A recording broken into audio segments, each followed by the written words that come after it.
A través de la aplicación RTV Solidaria puedes escuchar este espacio Volviéndonos a Dios, un espacio que ofrecemos todos los viernes en este magazine de amigos, un espacio que puedes encontrar en iVoox, en Spotify y también en la página web de Radio Solidaria. Vamos a recibir en esta mañana a nuestro compañero Manuel Montoya, preparado y listo para presentarnos un tema muy interesante.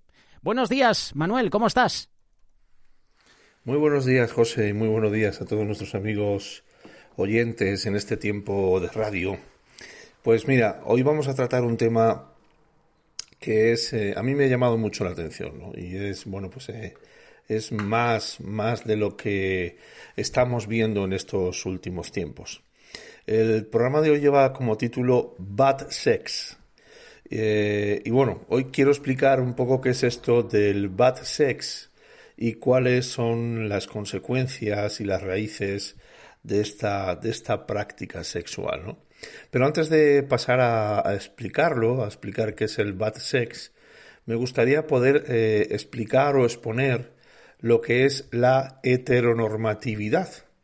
Porque las personas que practican esta práctica sexual, valga la redundancia, ellos se consideran a sí mismos heteronormativos. Entonces es interesante saber primero qué es esto de la heteronormatividad para después poder entender esto del bad sex y cómo ellos se ven a sí mismos. Entonces, la heteronormatividad dice que la heterosexualidad es la única forma aceptable y la única norma de expresión de los deseos sexuales y afectivos, así como de la propia identidad, la cual presupone que lo masculino y lo femenino son sustancialmente complementarios en lo que respecta al deseo y a la práctica sexual. Esto quiere decir que tanto las preferencias sexuales como los roles y las relaciones sexuales que se establecen entre los individuos dentro de la sociedad, según los heteronormativos, deben darse en base al binario masculino-femenino, que para ellos, para los heteronormativos, son las únicas consideradas aptas. O sea que la heteronormatividad, en definitiva, lo que dice es que todas las personas son y deben ser, sexualmente hablando, heterosexuales. Ahora, una vez explicado esto, vamos a explicar qué es esto del bad sex, que es un nuevo concepto en el ámbito de las relaciones sexuales. Lo de nuevo lo digo entre comillas, ¿no? Porque como vamos a ver ahora, es un poco más de lo mismo, pero expuesto de diferente forma. En definitiva, lo del bad sex se trata de un término utilizado para referirse a la práctica sexual entre hombres heterosexuales por puro placer sexual. Toma ya, y se quedan tan tranquilos, ¿no? Y que además es practicado por hombres que reivindican su condición de heteros. Es decir, hombres heterosexuales practicando sexo entre ellos. Eso es el bad sex, básicamente.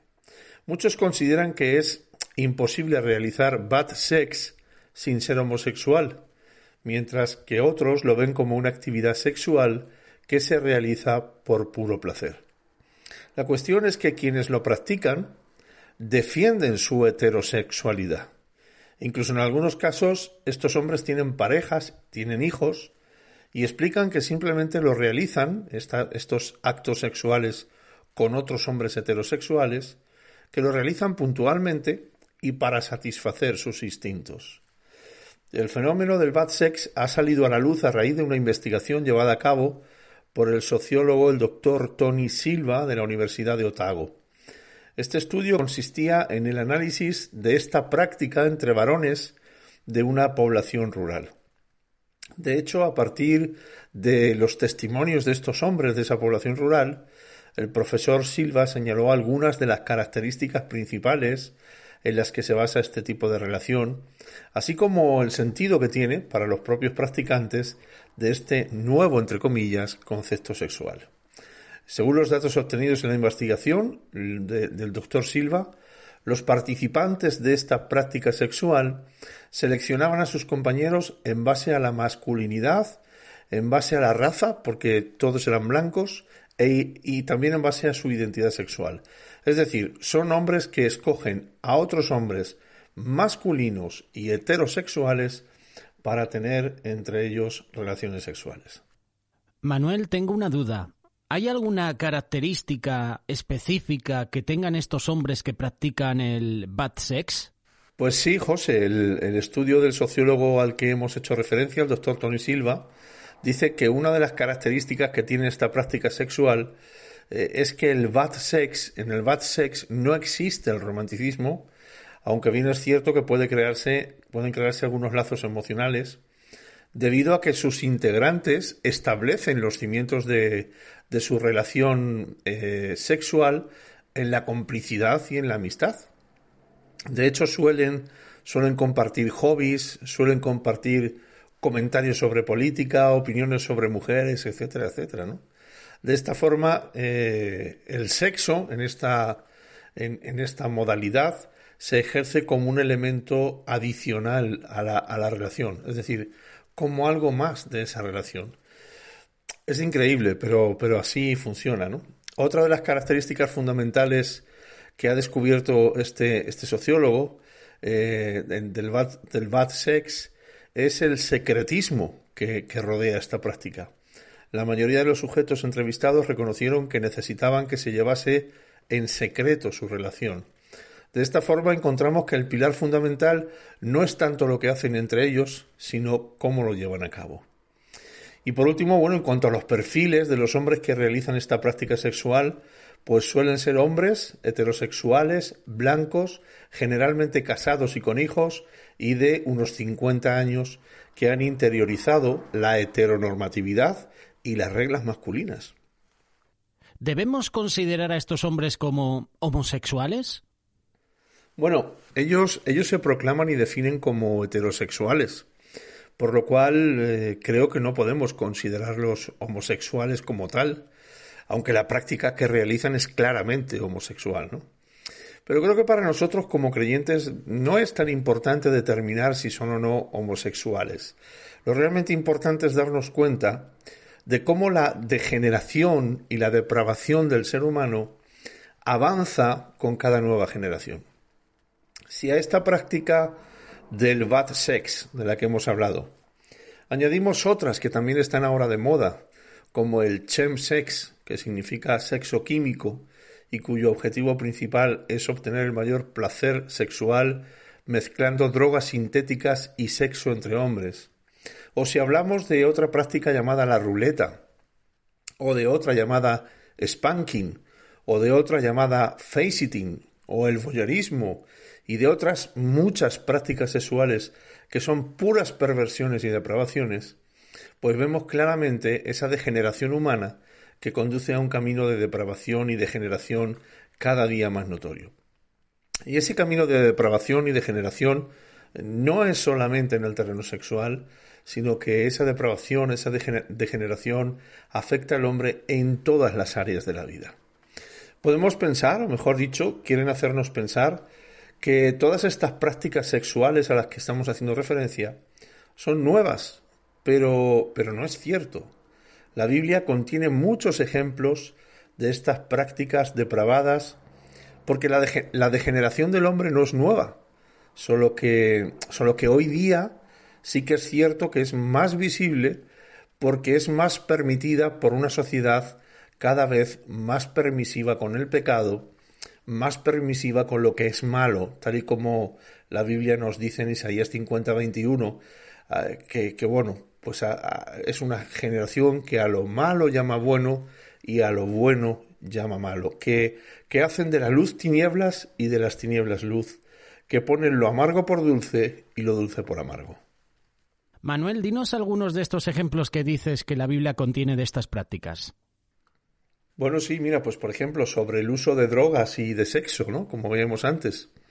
Uno de los ejemplos, uno podría imaginar que esta es un área cuyas referencias pueden no estar disponibles en la Biblia. Sin embargo, en un paper que encontramos titulado Revisando la suerte de la primera familia incestuosa, se piensa que la relación sexual de Lot con sus hijas se tomaría hoy como como violación mediante el uso de drogas. Como mencionaba antes, las hijas de Lot utilizaron vino a modo de droga antes de mentirle a Lot para extraer su semilla. La hija mayor tuvo relaciones sexuales con Lot el primer día y la más joven en el siguiente día. Y ambos días Lot fue drogado con vino. Luego, sobre otro asunto que está casi todos los días en las noticias, las violaciones en grupo. Pues también en la Biblia vemos estos ejemplos, ¿no? Casos de violación en grupo, pues por ejemplo, un levita regresaba a su casa después de visitar a su suegro en Belén, junto con su concubina, esposa y su criado, y a su llegada a Gibeá, un anciano les ofreció alojamiento para pasar la noche en su casa. Pronto muchos hombres de la ciudad rodean la casa y les exigen que les entreguen a sus invitados masculinos a ellos para que pudieran sodomizarlos. Dado que el anciano quería proteger a sus invitados, les ofreció su propia hija virgen, pero ellos la rechazaron. Finalmente aceptan a la concubina, esposa del levita, a la que violan durante toda la noche. Esto lo podemos ver en Jueces 19, versículos del 1 al 30. La Biblia también habla sobre el travestismo. El travestismo fue prohibido en la Biblia. En el Deuteronomio, el 5º libro de Moisés, dice: la mujer no vestirá ropa de hombre, ni el hombre se pondrá ropa de mujer, porque cualquiera que hace esto es abominación al Señor. Sobre el acoso sexual también habla la Biblia, ¿no? El acoso sexual es un problema serio hoy en día con la mayoría de los países con leyes contra este comportamiento. Sobre todo cuando las mujeres son acosadas sexualmente por varones. Sin embargo, en el primer caso de acoso sexual registrado en la Biblia fue una mujer la que acosó sexualmente a un hombre. El caso ocurrió en los tiempos bíblicos cuando se hicieron proposiciones sexuales a José por parte de la esposa de su emperador Potifar. Lo podemos leer en Génesis 39, versículos del 1 al 23. Luego también encontramos ejemplos sobre el voyerismo. Algunos casos de voyerismo se pueden encontrar en la Biblia. El libro de Génesis menciona que una vez Noé estaba acostado desnudo cuando su hijo Cam lo ve. Dice allí: entonces Noé comenzó a labrar la tierra y plantó una viña, y bebió el vino y se embriagó, y se desnudó en medio de su tienda. Y Cam, padre de Canaán, vio la desnudez de su padre, y se lo contó a sus 2 hermanos que estaban afuera. Entonces Sem y Jafet tomaron un manto, lo pusieron sobre sus hombros, y caminando hacia atrás cubrieron la desnudez de su padre, y sus rostros estaban vueltos, y no vieron la desnudez de su padre. Cuando Noé despertó de su embriaguez y supo lo que su hijo menor le había hecho, dijo: maldito sea Canaán, siervo de siervos será para sus hermanos. Lo podemos leer en Génesis 9, del 20 al 25. Así, por este acto de voyerismo, todos los descendientes de Canaán fueron relegados a una posición de servidumbre perpetua para los descendientes de los hijos de Noé. Y otro caso de voyerismo en la Biblia es cuando David se levanta de su cama, camina alrededor de la azotea de su palacio y ve a Betsabé tomar un baño. Él se excitó sexualmente tanto que envió mensajeros a buscarla para poder tener relaciones sexuales con ella. Vemos, por tanto, en la Biblia cómo la depravación sexual no es algo nuevo, pero como ya he dicho anteriormente, sí que es mucho más visible y permitida o tolerada por una sociedad cada vez más degenerada en todas las áreas. Por último, Manuel, ¿qué podemos hacer ante esta situación tan alarmante? Bueno, déjame explicar algo antes de responder a tu pregunta, que es una pregunta muy importante y muy que viene muy a colación, ¿no? Muy pertinente. Antes de nada quisiera explicar que es necesario que podamos entender qué es el pecado, porque en definitiva todo esto, la raíz de toda esta depravación y degeneración no es otra sino el pecado. Entonces es necesario que podamos entender qué es el pecado. Y A.W. Pink, que es uno de los grandes autores de literatura cristiana evangélica, nos da una excelente definición de lo que es el pecado. El pecado es más que un acto o una serie de actos, es un estado o condición de la humanidad. Es lo que hay en la raíz de los actos que hacen los seres humanos y también lo que los origina. El pecado ha penetrado en todo el ser humano y lo ha impregnado totalmente. Ha cegado el entendimiento, corrompido el corazón y alejado de Dios al espíritu. Y la voluntad no ha escapado al efecto del pecado. La voluntad está bajo el dominio del pecado y de Satanás. Por lo tanto, la voluntad humana no está libre. Esta definición que acabo de daros nos hace ver que la depravación que sufre la humanidad no puede ser resuelta por el hombre. Ninguna ciencia, ninguna tecnología, religión, filosofía, conocimiento, fuerza, práctica, trabajo, esfuerzo personal, nada de esto puede librar al hombre de su pecado y por consecuencia de su depravación. Solo hay un medio para arreglar la depravación del hombre, y ese único medio es Jesucristo. La Biblia dice: este Jesús es la piedra reprobada por vosotros los edificadores, la cual ha venido a ser cabeza de ángulo. Y el versículo 12 dice: solo Jesús tiene poder para salvar. Solo Él fue enviado por Dios, y en este mundo solo Él tiene poder para salvarnos. Así que, respondiendo a tu pregunta, José, la depravación del hombre solo puede ser resuelta cuando éste se vuelve a Cristo de todo corazón. ¿Y qué podemos hacer nosotros, los creyentes?, me preguntas. Pues predicar el Evangelio. Eso es lo que podemos hacer y lo que debemos hacer. Predicar el Evangelio. Así que este es un llamado urgente a todos nuestros hermanos en la fe, hombres, mujeres y jóvenes, a ponerse la armadura del Señor y predicar a diestra y a siniestra el Evangelio de salvación, porque el tiempo, amados míos, se agota y tendremos que dar cuentas a Dios de qué estamos haciendo con su Evangelio, qué estamos haciendo con su palabra. En Hechos capítulo 20 y versículo 24 dice: no me preocupa si tengo que morir, lo que sí quiero es tener la satisfacción de haber anunciado la buena nueva de salvación como me lo ordenó el Señor Jesús. La humanidad está perdida, la depravación y la degeneración aumentan.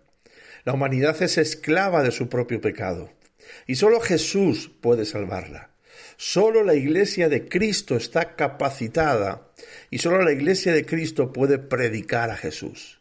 Así que, amigos, hermanos, cumplamos nuestro llamado, cumplamos nuestra misión. Es urgente y es necesario que lo hagamos. Así que esto es lo que os quería comunicar hoy, lo que os quería compartir hoy. Muchas gracias por vuestro tiempo y espero poder vernos de nuevo, poder escucharnos de nuevo en un nuevo programa la próxima semana. Un abrazo a todos.